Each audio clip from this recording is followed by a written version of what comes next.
everyone, welcome back to Sunday Live Show, and thank you so much guys for tuning in. Well guys, I'm back again with the Uthando reality TV show, and namhlanje ke sikhuluma ke ngothando Nesthembu guys. Izwile ukuthi ke siyabuya next year ngoJanuary, yabuya kuthando Nesthembu, and we are hoping ukuthi cha number 5 izombona. Sengibonile lapha ke inkundla zokuxhumana amahemhem uthi cha ngampela ukhona usisi ola kuma 20s, abanye bathi mncane kunosine unengane blah blah blah blah, but we are looking forward to see her.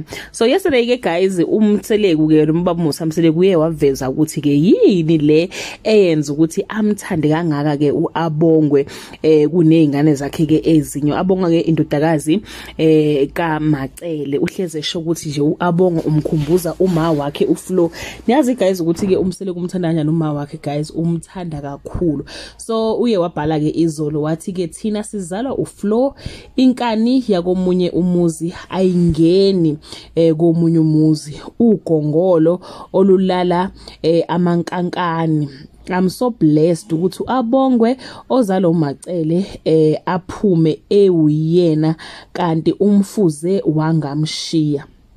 She is the 4th generation from the mighty Flo. I am so humbled by this ukuthi ke uphume kwelami ke guys leli gama lipalela uphume kwelami isendi yeah, but isizulu ke guys kona ikuyisizulu ngampela. I used to ask my grandmother ukuthi uhlobene kanjani nomunye ugogwami athi hayi sisende linye. So yeah, it just isizulu guys. So now ubhale kanjalo baba Musa Mseleku washo ukuthi uyi4th generation, of which I don't know why at uyi4th, because it's Mom Flo gogo Flo Mseleku bese kuba ke oAbongwe, which I think ke ukuthi ke uyi3rd generation, not the 4th generation ke ka mama ke wakhe ke ubaba Musa Mseleku. So guys, yeah, just check this picture and tell me ukuthi wena ke ubona ngani bafana ngampela noma ke uMseleku uyiphathele nje ukuthanda ke uma wakhe. But nami ngokwami cha guys, hayi bafana ngampela, kufana amazinyo, kufana ikhala, kufana ukuma kobuso,